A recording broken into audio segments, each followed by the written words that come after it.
Senhor, eu creio que o Senhor já colocou, Senhor, uma palavra no coração dele. Senhor, o Senhor tem, Senhor, orientado ele, Senhor, naquilo que ele deve falar. Senhor, usa para falar conosco, não naquilo que nós queremos, naquilo que nós esperamos, mas naquilo que nós precisamos, Senhor, ser orientados. É o que nós te pedimos em nome do Pai, do Filho e do Espírito Santo. Amém. Aplauda, Senhor, em nome de Jesus. Quem está feliz com o Senhor hoje? Amém. Pode sentar, por favor.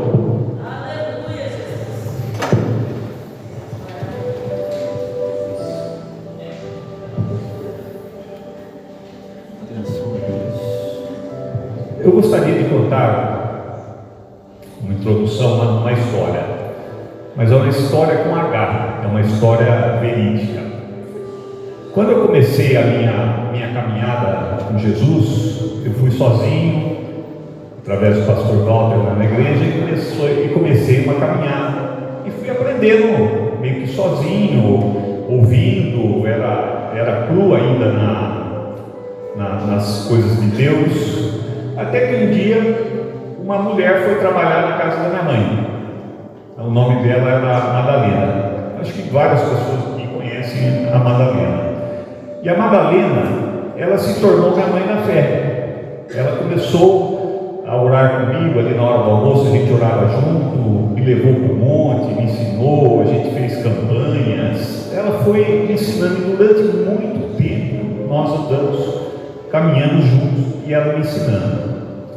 E a Madalena, ela tinha 3 filhos, e ela sempre com grandes problemas com os filhos dela. E a gente, onde a gente estava, ela estava orando pelos seus filhos, mas todos os dias, toda hora, orando para os seus filhos. E depois de um certo tempo, a Madalena faleceu, ela morreu, e ela deixou os filhos.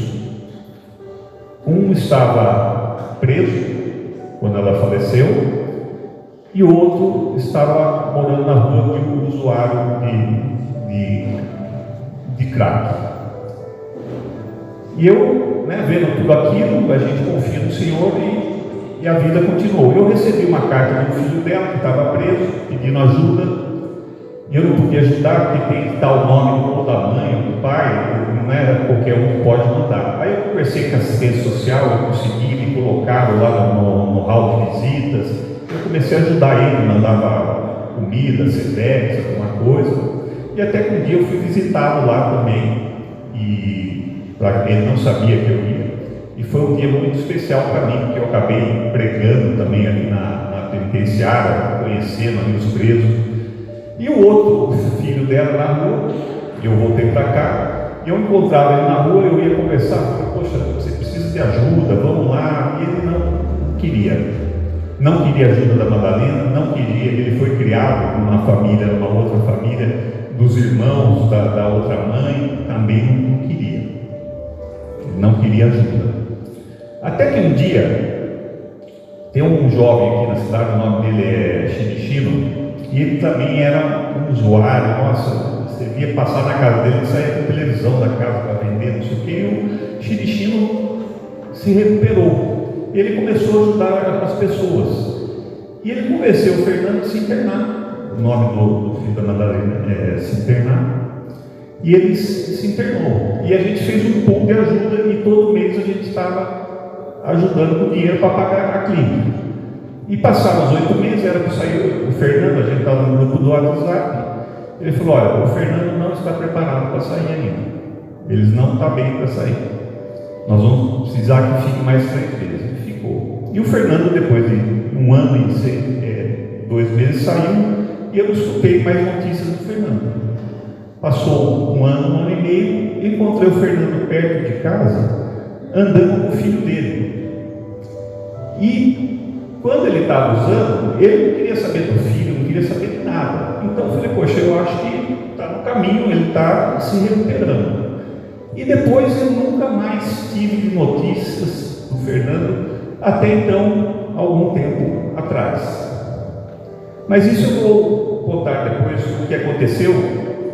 Mas eu quero ler a palavra em 1 Samuel 9, do 1 ao 10. Eu vou ler. Os irmãos podem ficar sentados.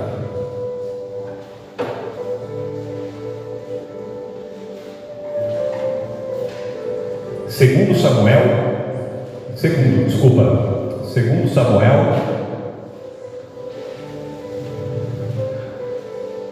dá para trocar lá na tela? É segundo Samuel, acho que eu falei primeiro, né? Segundo Samuel do 9.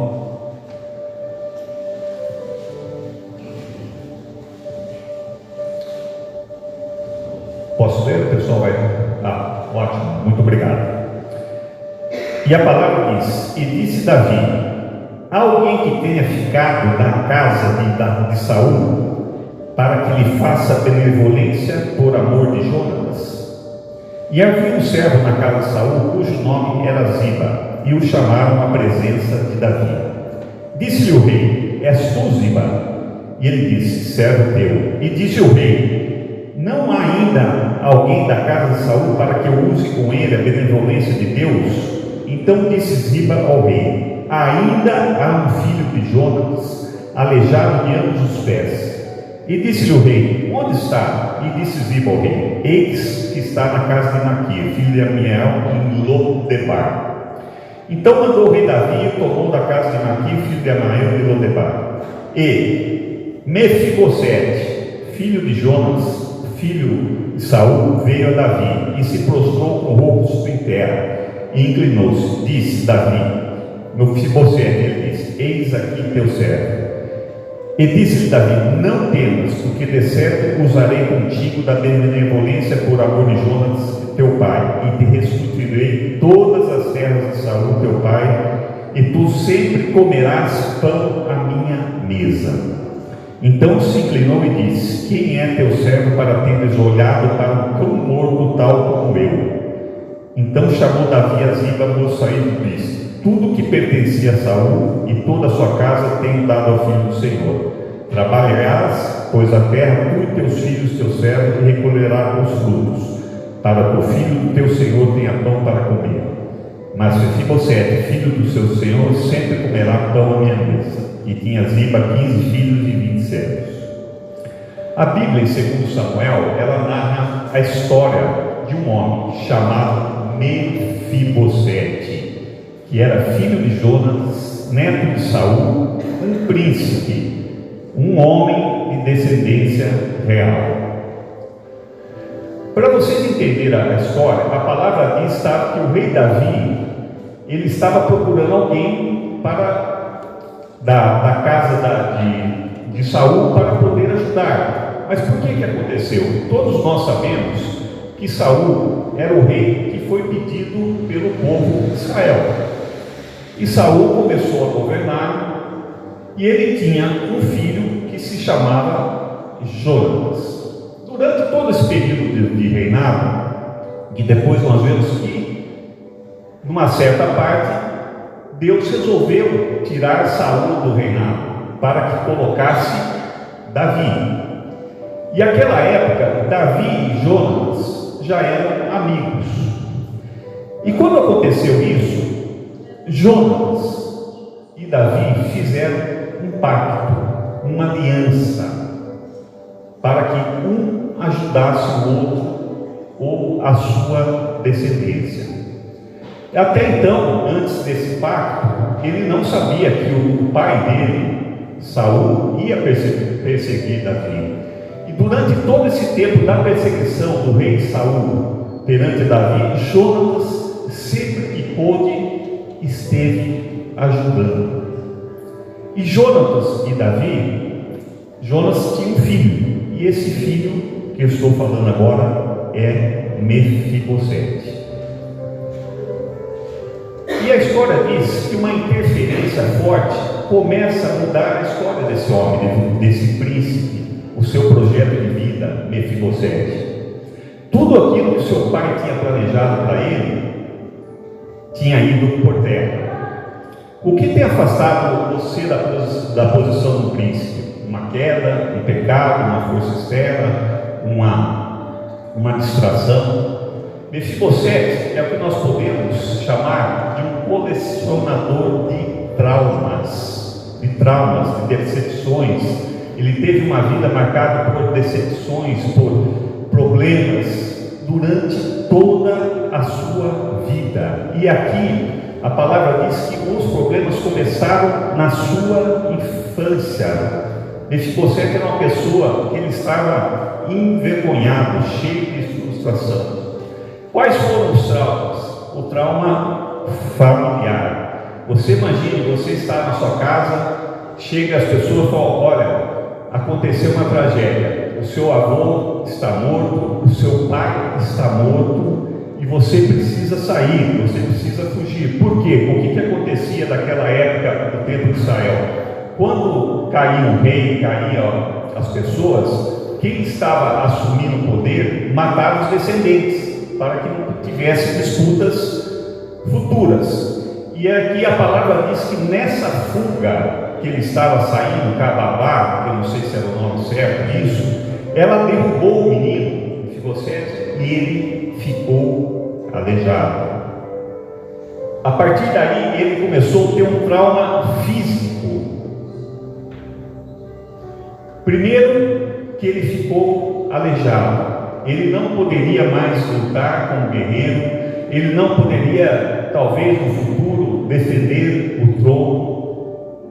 Ele estava aleijado. Você imagine aquela época você ser aleijado. Hoje em dia nós temos calçadas que descem, nós temos cadeira de roda, mas naquela época não tinha. Eu creio que você deveria se arrastar, talvez inventaram marcas.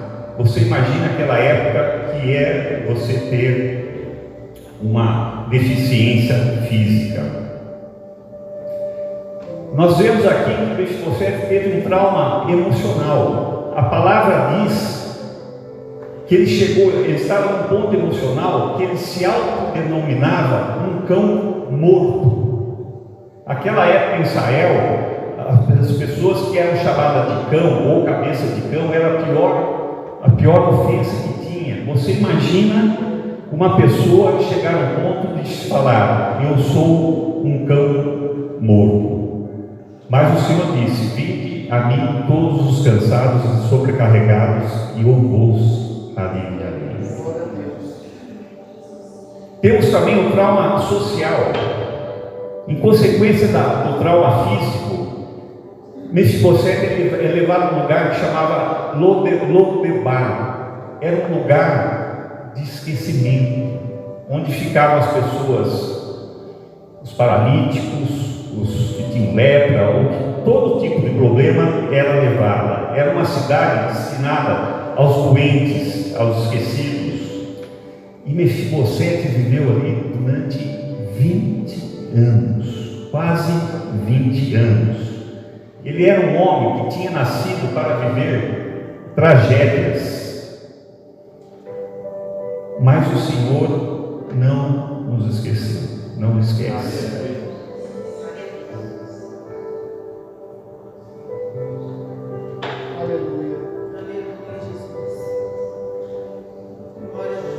Porque o pastor vai em busca da ovelha perdida. E aqui a palavra diz que o rei Davi se lembrou da aliança que tinha feito com Jonatas. E a palavra diz que ele procura o servo lá e fala: existe alguém ainda na casa de Saul para que eu possa ter a benevolência, que eu possa restituir? É assim com Jesus. Ele não esquece ninguém. É a graça alcança, a graça me alcançou, a graça te alcançou. O trauma espiritual, os complexos, as feridas da alma. Ele perdeu a posição de príncipe, perdeu todos os bens, passando a ser escravos. Ele estava oprimido espiritualmente. Mas alguns homens de Deus também passaram problemas. Mesmo Davi, o rei Davi, se você pegar aqui em Salmos 57:6, Davi fala dos traumas da vida dele. Mas ali o rei, ele olha uma pessoa que achava que era um cão morto e resgata. Davi não vê um cão morto, ele vê um príncipe. É assim que Jesus nos vê. Às vezes nós pensamos que Deus não está vendo, mas Ele nos vê como um príncipe. E nós vemos aqui que começou a restauração de Mefibosete.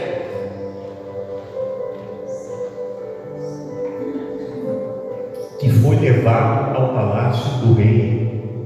E a palavra diz que ele dobrou os joelhos, que ele colocou a sua dor, reconheceu a sua situação. É necessário reconhecer nossa situação, é necessário nós confessarmos.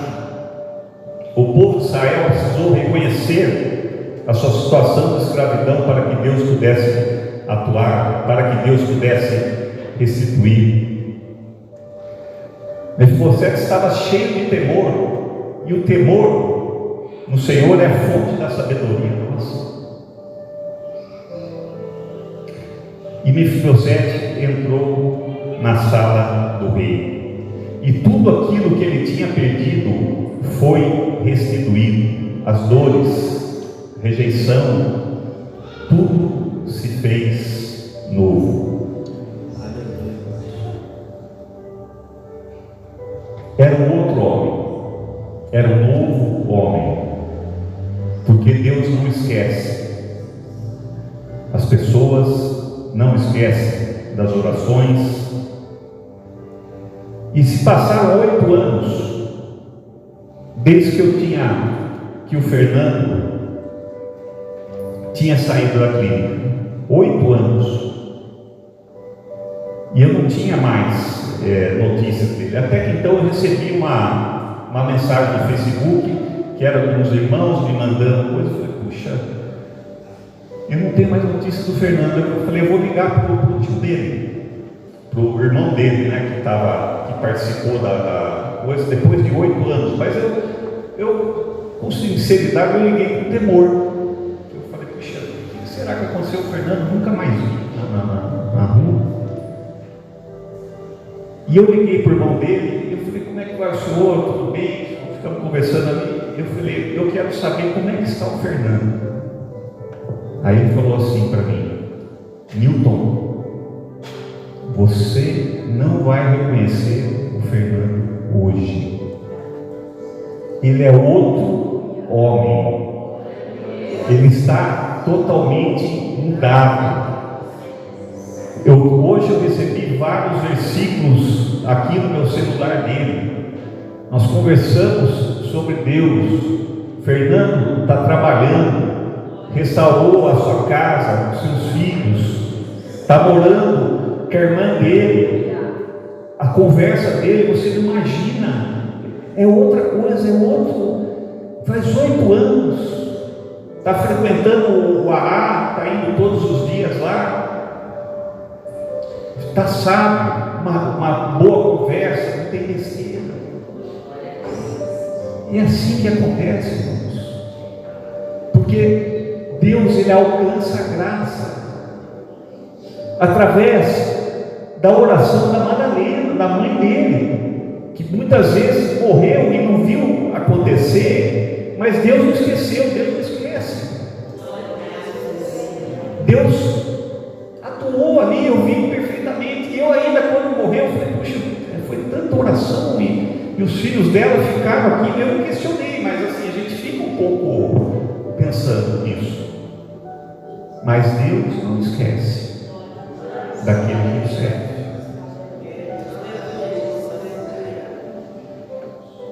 Eu sei que aqui tem muita gente que tem dores, problemas com filhos, né, outros problemas. Mas confie na palavra de Deus.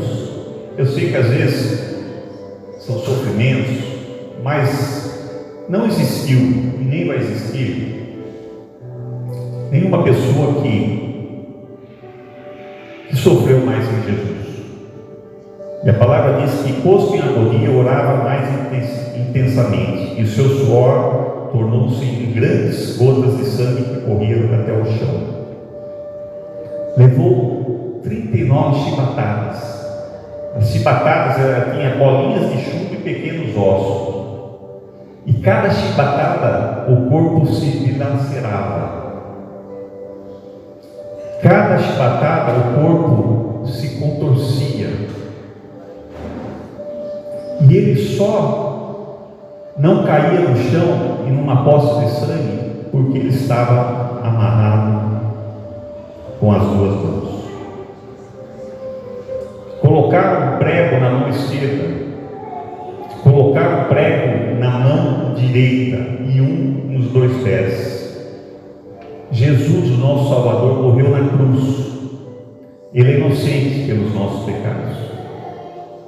O justo que morre pelos injustos.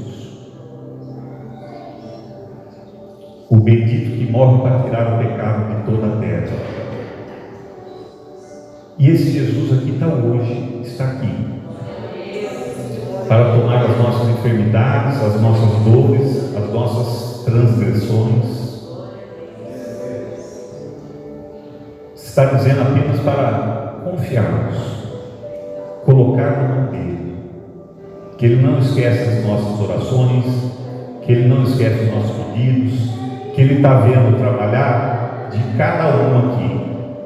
Continue caminhando com ele, continue acreditando que é ele que faz, é ele que muda, é ele que sara, é ele que nos levanta, é ele que nos dá a mão e fala: filho, venha comigo, vamos caminhar juntos.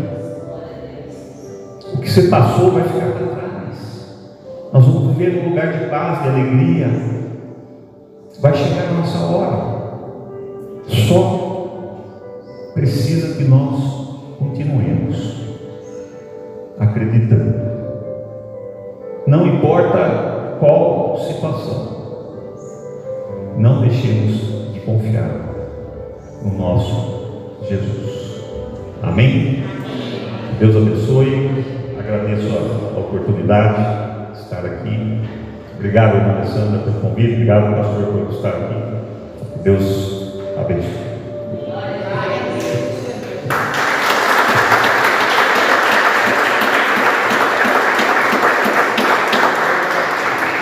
Gostaria de passar para o pastor Moisés. Obrigado, pastor. Amém. Obrigado, também. Deus abençoe. Palavra abençoada. Estava ouvindo muito pregando, né? Esse texto é forte, né? E toda vez que eu olho para esse texto, tem uma coisa assim que sempre me pega, assim, pensativo. Porque ele vai dizer que quando o Mefibosete é chamado, ele vai se apresentar, o nosso momento falou, né? Ele se prostra, ele se dobra diante de Davi. Mas os irmãos lembram que ele é aleijado, né? Lembra disso? Como é que o aleijado se prostra, irmãos? Como é que o aleijado dobra o joelho se ele não tem perna? Ele se joga. Ele colocou o rosto no chão e se jogou. Porque ele não tinha firmeza para ajoelhar. Não tinha pernas. Então, num ato de humilhação, ele se lança, acreditando que Davi estava disposto a matá-lo. Mas Davi estava disposto, como o nosso irmão pregou, a restituí-lo. Nosso Deus tem poder, irmãos, de nos tirar a vida, mas ao contrário disso, Ele decidiu restituir a vida para nós, né, irmãos? Que Deus nos dê graça. Podemos orar, irmãos, com essa palavra, que diante daquilo que nós ouvimos hoje, eu e você, a gente sai daqui com essa convicção, irmãos, de que há um Deus poderoso, irmãos, há um Deus poderoso para restaurar, para nos tirar de qualquer trauma físico, social, pessoal, não importa, irmãos. Há um Deus que nos chama e é capaz de nos tirar de toda e qualquer situação adversa e cumprir a tua palavra, a oração da Ana, né?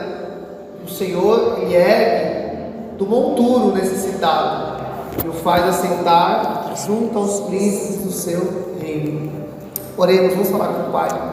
Senhor, nós recebemos a sua palavra nessa noite. como ela é graciosa, como ela é edificante, como ela é consoladora, como ela nos levanta e nos fortalece. Minha oração, Senhor, é que nós possamos ter esse olhar. Mefibosete acreditava que seria morto, castigado, maltratado, porque havia um outro rei de uma outra família. Mas ao contrário, o Senhor, ele viu este homem que tinha poder, autoridade para matá-lo, mas ele decidiu restituí-lo, abençoá-lo e dar a ele um lugar à mesa. Oro, Pai, porque encontramos na vida de Davi, neste ato de Davi, coisas que apontam para o nosso Cristo, que decidiu nos dar vida, que nos chamou para aceitarmos a mesa, a fazermos parte do reino de Deus, assentando-se à mesa. E eu oro, Senhor, para que nós tenhamos essa convicção de que é um Deus que cuida de nós, que se importa com a gente, que conhece as nossas dores, nossos sofrimentos e se compadece da gente. Eu oro, Senhor, para que o Senhor nos ajude a vencer toda e qualquer adversidade, luta, seja no campo da mente, seja no campo social, ou em qualquer outra região, campo, adversidade. Há um Deus que se importa conosco, há um Deus que se interessa pela nossa vida, e há um Deus que nos chama a sentar à mesa e a partilhar com Ele. A minha oração é que o nosso coração saia daqui crendo nisso, acreditando nisso. Senhor, Lodebar, o lugar de esquecimento, não é o nosso lugar. O lugar, Senhor amado, de ser esquecido, não é o nosso lugar. O Senhor nos conhece, nos chama pelo nome. Nosso nome está escrito na palma da tua mão, conforme diz a tua palavra. E eu oro, Pai, para que a gente saia daqui com essa convicção de que o Senhor nos conhece e o Senhor zela pela nossa vida e o Senhor tem o melhor para nós. Pai, em nome de Jesus, abençoa-nos e nos dá esta graça, em nome do Senhor Jesus Cristo. Amém, irmão? Você pode aplaudir o Senhor bem forte? Glória a Deus.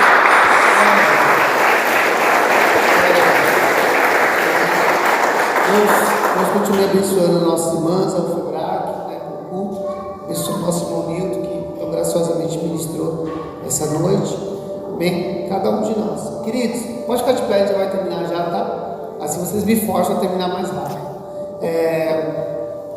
No próximo, a irmã Alessandra já falou que no sábado nós temos um encontro da UFEBRAC. Eu sempre gosto de falar isso. O culto é organizado pelo UFEBRAC, mas o culto é ao Senhor. Glória a Deus. Para todas as pessoas, tá bom, irmão? Homem, mulher, jovem, criança, adolescente. O culto é para o Senhor. Então, esteja lá, vamos participar, vamos adorar o Senhor, nosso Deus, juntos.